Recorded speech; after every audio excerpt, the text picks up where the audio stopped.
Sheesh. How's it, YouTube?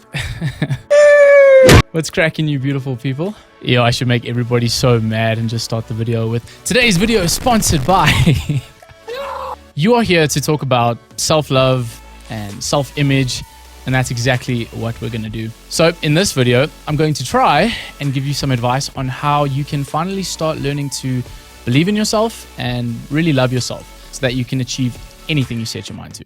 But first, let's have a philosophical conversation, shall we? Boring. So I've been thinking a lot about regret lately, and just about all the things that I might regret when I die. Way to start the video off on a positive note now. That's how you get subscribers. Talk about death. But I've been thinking a lot about the kind of things that people might regret when they die. So you get the obvious ones about how I didn't really go for my dreams, or how I never talked to that pretty girl that I really liked, or just how I never did the things that I really wanted to do. And those are all very valid and good regrets to ponder so that you don't end up making those mistakes. But for me, I kind of came to the conclusion that the biggest regret that would bother me is the regret of not realizing how much potential I had when I actually had it. I believe that in order to live a life that you can be truly, truly proud of, you need to live without as much regret as possible. And in order to do that, you need to believe in yourself. And in order to believe in yourself, you need to start changing the ideas that you have about yourself inside your own head. Patrick Rothfuss once said, Rothfuss? Let me know in the comments. It's like everyone tells a story about themselves inside their own head. Always. All the time. That story makes you what you are. We build ourselves out of that story. I want you to be honest with me for a second. What's the story that you've been telling yourself about yourself? Is it a good story?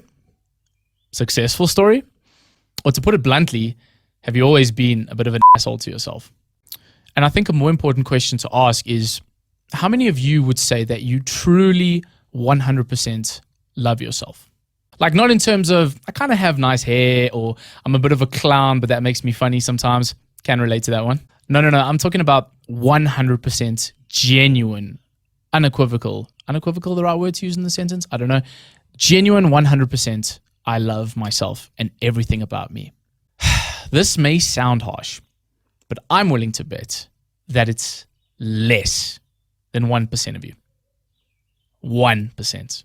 And listen, I'm not here to judge. I mean, I can pretty much tell you that ever since I can remember, I've had the same kind of thoughts of, I'm not smart enough, or maybe I'm not handsome enough, or maybe I'm not funny enough. Maybe I'm just not good enough. And I'm so sure that a lot of you can relate to this feeling. I mean, it's pretty much universal. But here's the thing that kind of bothers me. Most people spend their entire lives trying to fix this sense of damaged self-worth by focusing completely on the external things. Things like going to the gym, getting that sexy 10 out of 10 body. Who doesn't want that, right? Focusing on getting the successful career, the thing that they can brag about and say, you know what, look at what I've done. This is who I am. I'm successful. It could even come down to the relationships that one fosters throughout their lives. Look at the people I know. If this person thinks I'm pretty cool, heck, I must be pretty cool, right? And before you're all like, bro, come on, like gym is good for you, and I need to work hard at my job. 100%, I couldn't agree with you more. It's super important to keep those good habits in check and to look after yourself physically and mentally and spiritually and financially. But I would argue that there's a few problems when it comes to this line of thinking. The first problem is that you'll think to yourself, once I've finally achieved these goals, once I've finally set out and done all the things that I expected myself to do, only then will I be good enough. Only then can I finally be happy and at peace with myself, and everything will be great. But what if you never achieve those goals? Couldn't you logically agree with me and say that if you never achieve the things you set out to do, you will forever be unhappy? The second obvious problem that comes to mind is that when you set a goal, society tells you that it's good to have goals and ambitions. And again, agree. But when you set a goal, you automatically and almost unknowingly become a loser who hasn't achieved his goal because he hasn't reached the goal that would make him feel like a winner or a success. And when you finally do achieve that big goal you've set your sights on, and this is the kicker, you become a loser who doesn't have a goal anymore because the goal has been achieved. And that kind of sucks. And I'm sure many of you can relate to that feeling of achieving something and being like super overjoyed and happy for like one whole day, maybe a week, depending on the amount of success you found. But then within a day or two, you're just like, well, that was fun. What's next, bruh? So at the end of the day, everybody thinks that they need to have or achieve a specific level of success in order to be worthy of something, in order to feel like they're enough. They feel like the success must come before they allow themselves to feel like they are worthy of love and acceptance. But in this humble YouTuber's opinion, I would argue that it's the complete opposite way around. Let me explain. You see, young ones, if there's anything this old-timer has learnt in his 25 years of hard work and experience, actually soon to be 26 tomorrow, sheesh, bruh, I'm getting old. It's that you don't always become what you want or even what you work for. You become what you believe that you are, or who you believe you are. Think about it like this, right? You're at a braai, and very South African context. For those of you who aren't South African, look up what a braai is. You're at a braai or a barbecue. This guy is just hanging around, and all of a sudden he gets offered a cigarette. And in response to this offer, the guy says, "Oh, no thanks. I'm trying to quit smoking." Now, in another universe, in the other multiverse, it's a very multiverse kind of yes, Spidey fans. I'm going to die. But there's another guy at a different braai or a different barbie, and he gets offered the same thing. So a guy comes up to him and says, "Hey, would you like to have a cigarette?" And this guy, in response, says, "No thanks, I don't smoke." You tell me which of those two men you believe will not take that cigarette, or at least will not smoke in the foreseeable future. It's obviously guy number two, right? Guy number two has made it his self-image that he does not smoke, whereas guy number one is only trying to put in the effort to stop smoking. And we all know the end of the story. Inevitably, he will take that cigarette, whether it's at this braai, at the next barbie, he will end up being a smoker because inside of himself, he has not decided that he is not a smoker anymore. I hope that these two little analogies or stories kind of show you that you really need to start addressing the limiting beliefs and values that you have about yourself. Because if you don't, some really bad things are going to happen to you. Or perhaps they've already started happening to you. Bad things like you'll never really truly be happy in the present moment. You always want to be somewhere else. Always having that dreaded imposter syndrome. Never feeling like you truly belong in a situation or in a friend group or in a job because you don't feel as though you're good enough or capable enough of doing that job or being that friend or being that person. Heck, you might even consider yourself a logical kind of person who simply just sees the worst case scenario in order to prevent it. I believe that this is honestly an absolutely terrible way to live your life. Because here's the really big problem. The negative beliefs and ideas that you hold about yourself may not even be that logical to begin with. Because the truth is, you may not have been the one who came up with all these limiting beliefs in the first place. As a kid, right, you may have had well-meaning parents or well-meaning peers, in other words, old assholes who had terrible limiting beliefs about themselves, that you may have been too loud or irritating or too shy or too annoying. And instead of challenging these ideas and beliefs that were imposed on us, we accepted them blindly. Why? Because you were a kid. You had no choice. And as a result of these limiting beliefs, so much goes wrong in our adult lives. We end up stuck in relationships that we know deep down aren't good for us. We know that this person is probably not the best we could do or not that healthy for us in the first place, but we stay because as the old saying goes, you accept the love you think you deserve. We put up with people that have long passed their expiration dates just because we are too afraid to feel alone, to sit by ourselves and be alone. And it's not even just relationships, man. You'll never go for your dreams, the things that you really want most in life.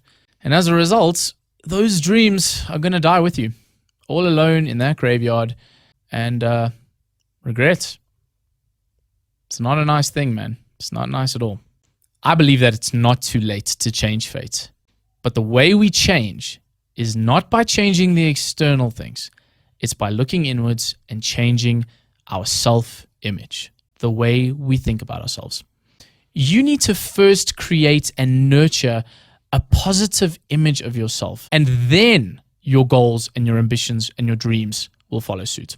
And that, my friends, brings us to the how-to part of this video.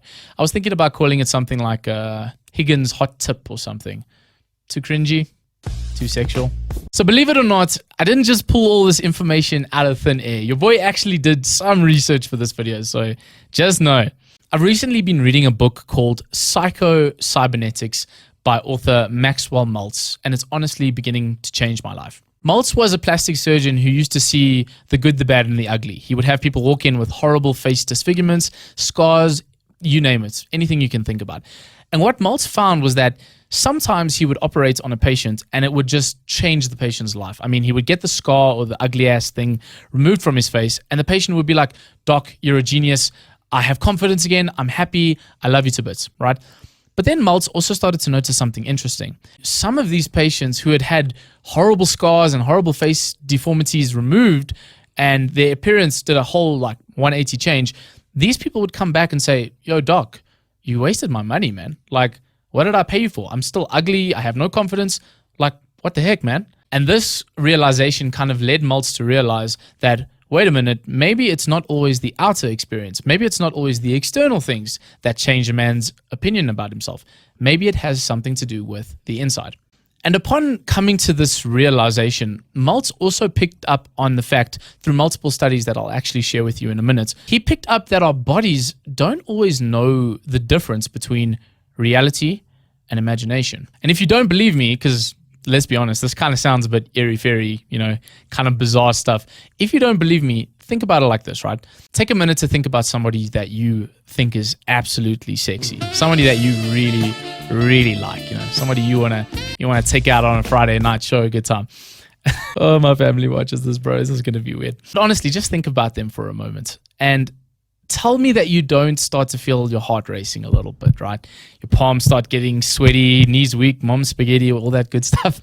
Mom spaghetti, he's nervous. But you start to feel some kind of way, right? Your heart rate rises, you get a bit hot, and you start getting a little bit jittery, maybe you start getting nervous. Is that person in the room with you right now? Are they physically with you? Of course not. Your mind doesn't know that, though. Your mind thinks that this is real, that is happening right now.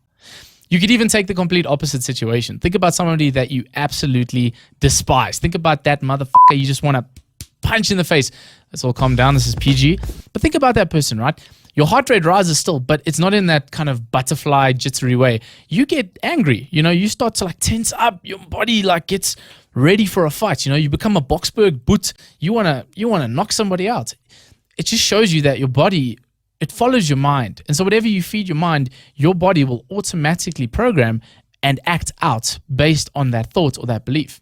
And so here's how we can actually take this seemingly useless information and actually use it in a very powerful practice that can completely reshape the way we think about ourselves and, in essence, the way we behave in the world.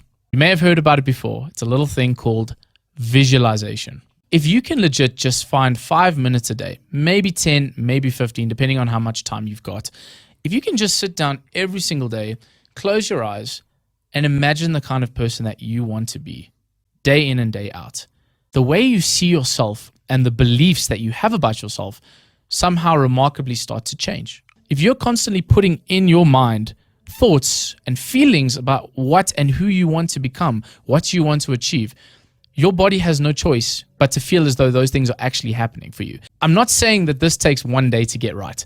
You can't just sit down and close your eyes one day and say, cool, I'm super muscular and sexy and everybody likes me and I'm successful. You can't do it like that. This takes time. So if you do this as a 5-minute practice every single day, you'll start to be shocked at how you start viewing yourself. And I've seen this in my own life in every aspect, whether that's gym, relationships, confidence. It's changing my life. So in one of Maltz's studies, he had 3 groups of basketball players, right? And for the study, he told Group A that they need to practice shooting hoops for about a month, right? He told Group 2 that they needed to not practice. They can go home, they can chill, they can take a nice, well-deserved break, relax on the couch, don't worry about it, son. And group 3 were told to not shoot hoops, but they were tasked to go home and sit down for 10, I think it was 10 or 15 minutes. They had to sit down for a couple minutes every day and simply imagine themselves shooting those hoops. At the end of the study, group 2 obviously saw no results. This was the group that didn't do any practice or visualization. But the amazing thing was that group 1 and group 3, the group that actually practiced physically and the group that only practiced in their minds, found out that they had achieved the same level of improvement. That still boggles my mind to this day, and hopefully it does to you too. Now, a lot of people watching this may come up with the obvious question, which is, Niall, what if I have these negative thoughts that just come to me without me even thinking about it? And that's a very real thing. I mean, think about a pink elephant, or actually don't think about a pink elephant right now. What happened? You thought about the pink elephant, didn't you? So if you're just walking along one day, minding your own business, and all of a sudden this thought just pops into your head and says, you know what, you're a piece of shit. In that situation, you need to do what your kid self couldn't do. And that is catch the thought and reframe it into something more logical and more positive. So you can take that thought and say, you know what, actually, I'm not a piece of shit. I actually have a family that loves and cares about me. I have wonderful friends, which I do, by the way. Love you guys. I have wonderful friends that support me and care about me and would do anything for me. So therefore, I may actually be worth something. And you know what? Even if you can't come up with logical objections in that moment to kind of combat those negative beliefs, just remember the fact that effective beliefs are so much more powerful than true beliefs. So don't you think it's time to start believing in what actually serves you and helps you grow as a person? And you know what? If you really, after all of this, still can't come up with any good thoughts or any redeeming qualities that you can think about yourself, if nobody's ever said anything good to you in your entire life, which I highly doubt, I'm here to tell you that you are good enough. You are so worthy of love and goodness and kindness, and you can do anything you set your mind to. You are a worthwhile human being, and you deserve all the love that this world has to offer. How do I know this? Because you're here. You are alive and you were given this life for a reason. You are alive and living because you are meant to be here. And so don't ever question your life for 1 second. Don't ever question the fact that you don't deserve to be here, that you don't deserve to have and be and do all the things that your heart desires, because you damn well do. And you better believe it.